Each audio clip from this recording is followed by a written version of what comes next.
Welcome to the Possibility Action Network. I'm Dr. Stephen Middleton, aka Possibility Man, sharing stories of hope, resilience, and possibility. For the last several days, a question has been resting on my heart.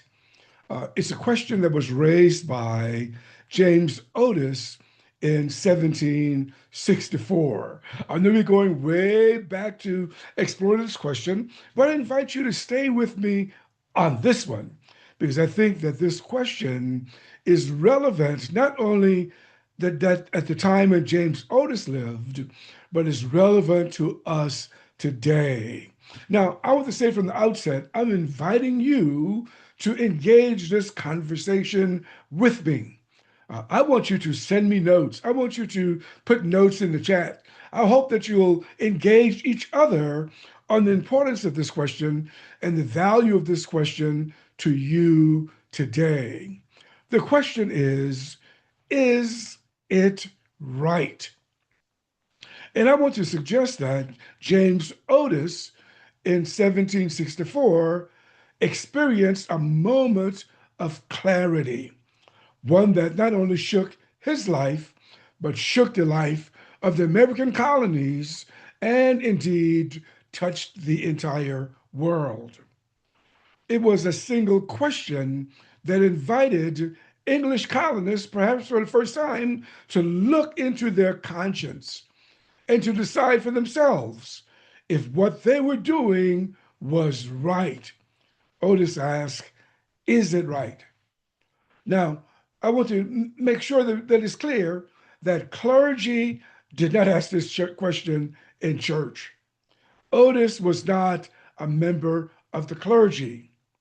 He was a middle-aged lawyer, standing in a courtroom in Boston and had written things in various pamphlets who asked this question. He's asking us to consider if something is right or if something is wrong. Let me give you the historical setting. By the 1760s, the British government was exercising tremendous power and control over the colonists in America. Parliament was exercising power without limits. Earlier, the king was exercising power without limits. And Parliament passed a legislation called the Writs of Assistance in 1761. These were search warrants whereby a British official could go into any warehouse and look for smuggled goods.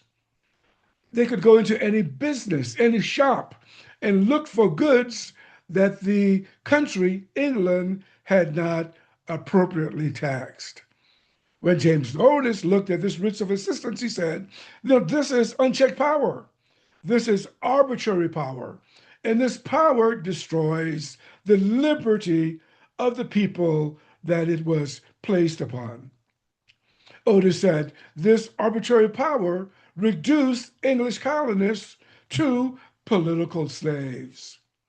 Otis is thinking about this. How can we challenge this power? Some may say this was only theoretical. This was only some ideas that he was throwing around to relieve the English colonists from what they were facing.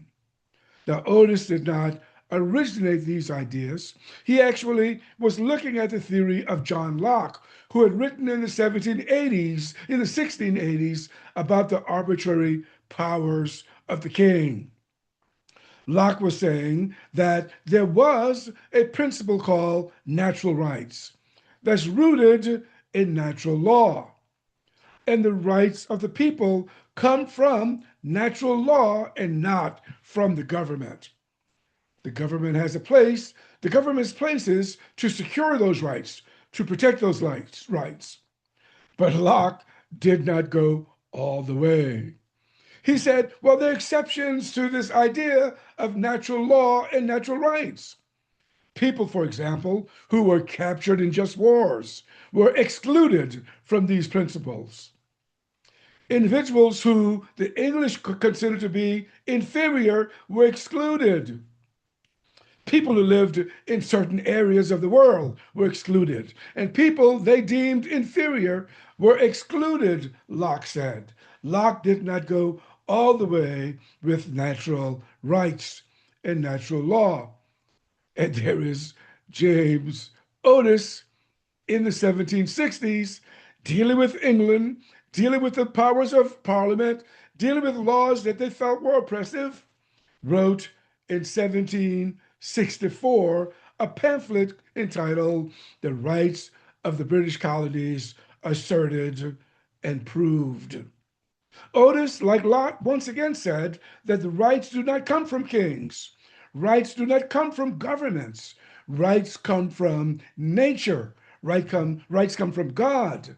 Rights come from an intelligence that's beyond man. And then Locke said, it's not right for the King of England, it's not right for Parliament to impose arbitrary laws on the English colonists. And as he wrote about that, he had his moment of moral clarity. He asked a question that no doubt shook him and shook the rest of the American colonies, at least the white colonists who were thinking that enslaved Africans were exempted. Locke Otis wrote, using the Old English, "'Tis it right to enslave a man because he's black." Is it right, he asked? Is it right? Is it logical to enslave someone because of color of skin, because of the size of his nose, or whether he has thick lips and curly hair or not? The government, Locke asserted, had an obligation to protect the rights of those individuals as well. Now, you may think that, well, once again, that was just theory. That was just Locke's way of trying to get from under the control of England. Well, the colonists were immediately affected by what James Otis had said. For example, in Massachusetts, a woman named Jenny Slew was held in bondage. She sued, and in her arguments were the concept of natural rights and liberty. And she won her case in 1765. That's an example, at least in Massachusetts, whereby natural rights was taken seriously. Jenny Slew was not alone. Another enslaved person named Elizabeth Freeman, commonly known as Mum Bet, sued for her freedom. She had sat around, in the house of the people who were talking about natural rights, and she felt in her heart that, wait a minute, natural rights also applied to me. And she contended for her freedom, took her enslaver to court, and won her freedom. Natural rights was not a joke. It was applicable, Mumbet said, to her situation. Also in Massachusetts, a man named Quock Walker had been promised freedom, then it was taken away. He ended up in court as well. It came in 1783, where the Massachusetts High Court said that slavery was unnatural. Slavery was contrary to natural law. Slavery was contrary to the laws of nature and nature's God. Hence, Quock Walker was free. But it did not stop there. When Jefferson and the others wrote the Declaration of Independence, they could not ignore the principle of natural rights because that was the basis for their claim that they should be independent. Now, I know what you're thinking, and I hope that we have a conversation about this. You're thinking, hypocrites, it's all hypocrisy. Well, some of it was. It was clearly hypocrisy at the time, but some of the statements were truths. They were truths. That is, a truth is always true. It's never wrong. One truth was all men, of course, Jefferson could not have left it there, but that was the expression of the time. That's what people talked at the time. But of course, in our day, we would say all people are equal. Now, of course, this does not mean intelligence and whether they can do mathematics, trigonometry, geography. That's not the kind of equality we're talking about here. But under nature, all human beings are equal. Then the Declaration says that there's a law of nature and nature's God. And under them, there are certain rights, the rights of life, liberty, and property that no government can take away, because these rights emanate from nature, from God itself. Now, of course, there's some other stuff in the Declaration of Independence where they list their grievances against England, and they made some stuff that wasn't even true. For example, they said that the Indians, the indigenous Americans, were savages. Of course, that's not true. But they were trying to make another claim. Their claim was that England incited Native Americans to attack the American colonies. He was really talking about Indian nations like the Iroquois and others who had sided with England in this escalating conflict between the colonies and England. That's just, a list of grievances. He was throwing everything that he could find. And then he said, the king had incited Africans. Didn't use the word Africans, but that's what he meant. The king had incited Black Americans. What he was really pointing to was that there were some Black Americans, some Africans in America who sided with Lord Dunmore, the British royal governor in Virginia, as this conflict began to develop in 1775. Thousands of Black Americans, Black colonists, actually joined the British Army. So this is what Jefferson and the committee is referring to. The king had incited uh, people against England, had incited insurrections. These were individuals who had been promised freedom. And then in 1787, while the Constitutional Convention was going on, there was also another convention in the new states now, under the Articles of Confederation. And as they were discussing various matters, they also came upon the question of the status of people in the Western territories. They decided to divide the Western Territory into two regions, Northwest and Southwest. In the Northwest Territory, they adopted a law against slavery.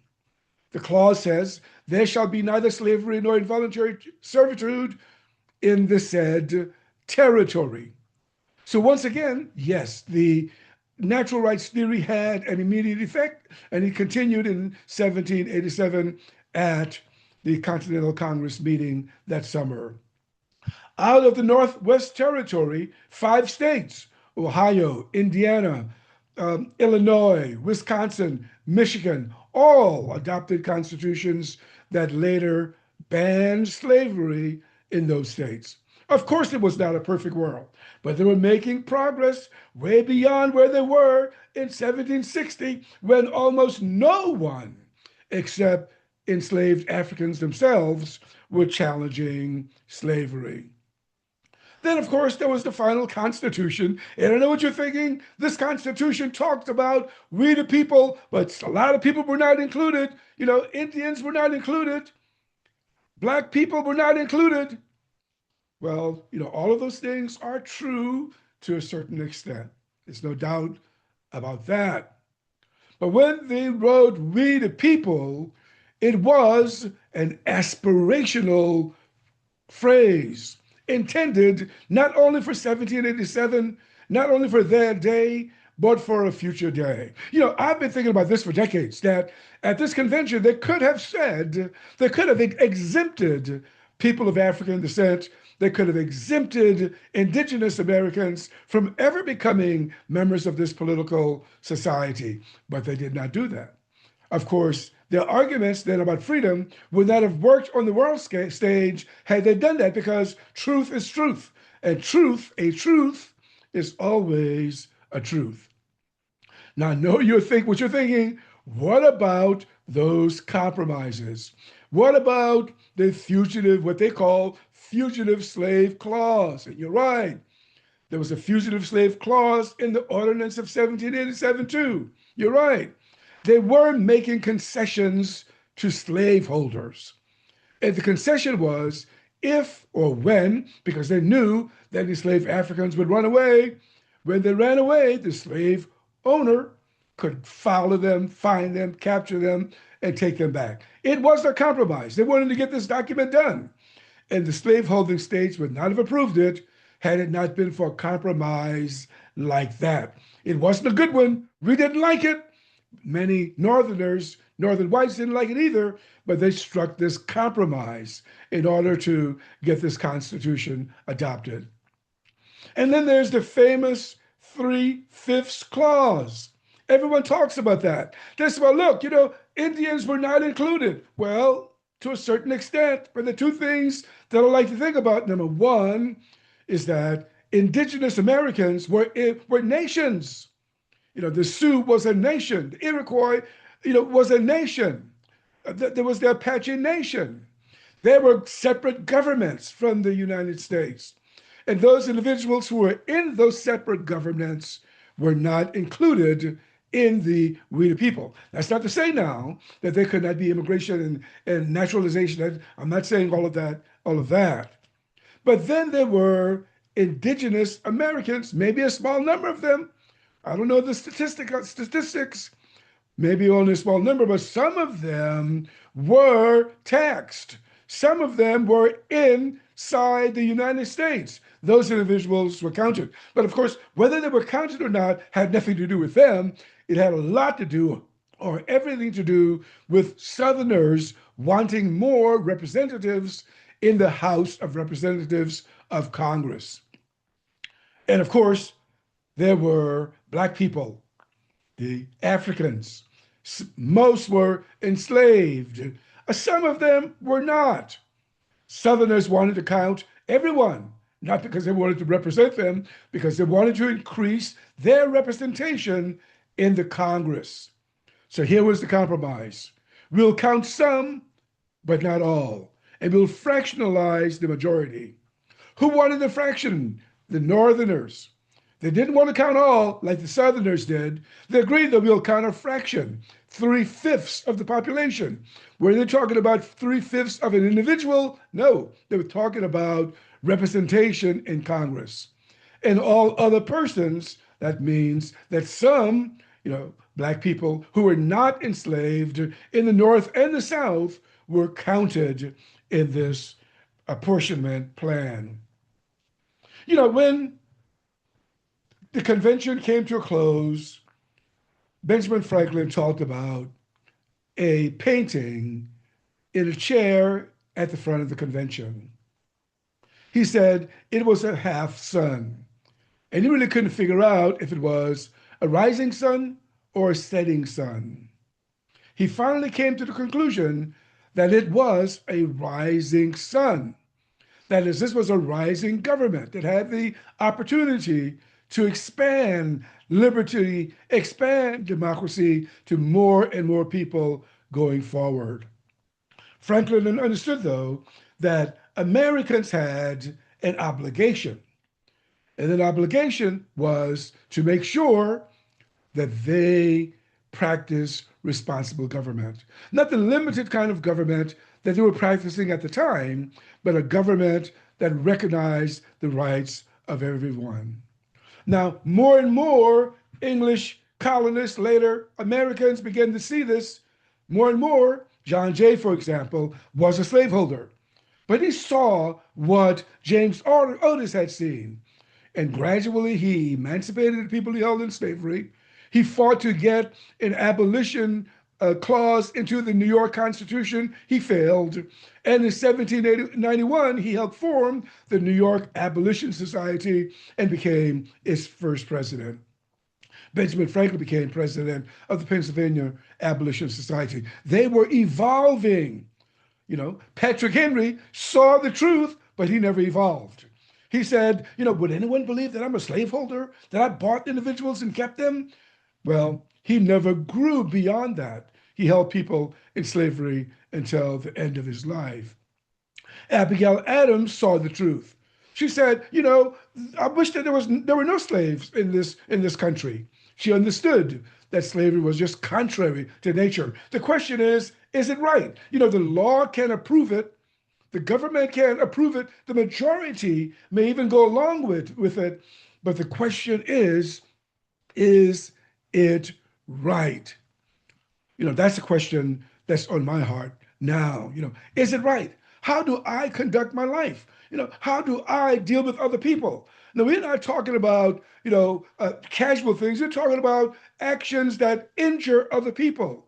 Is it right? How do you talk to your child who you know is a bully, who comes home almost bragging about bullying a kid because the kid was fatter than he was, that the kid's hair didn't look like his, or the kid's whatever unique characteristic of another person? What are you saying to such a kid? Perhaps the question is it right? As we go on, I'm going to return to this because I want to show that the question of is it right impacted some of the southern states in the early 1800s and several of the northern states in the early 1800s. And of course, it's a question that's on us today. In the news, it's 2025. 2025, I live in the United States, and in recent weeks, some ships have been attacked by the Department of Defense. They now call it the Department of War. We'll see how long this lasts. And after they had fired the first shot, some people were killed. There were more individuals on the boat who were not in a position to defend themselves. If there were combatants, they were not in a position to defend themselves. So there was a second fire. Now, unlike some individuals, I'm not saying this to attack generals or admirals, whoever were involved. But some individuals then, are not willing to say that if people have surrendered, have given themselves up, if you've given yourself up, maybe we should ask, is it right? If you've given yourself up, is it right to injure another? Is it right? Tis it right? Someone has to say that stuff is wrong. I'm Stephen Middleton from the Possibility Action Network. Look, drop some notes in the comments. Let's have a conversation around is it right and whether there's power there or not. My email will be in the show notes of this recording. Until next time, good day.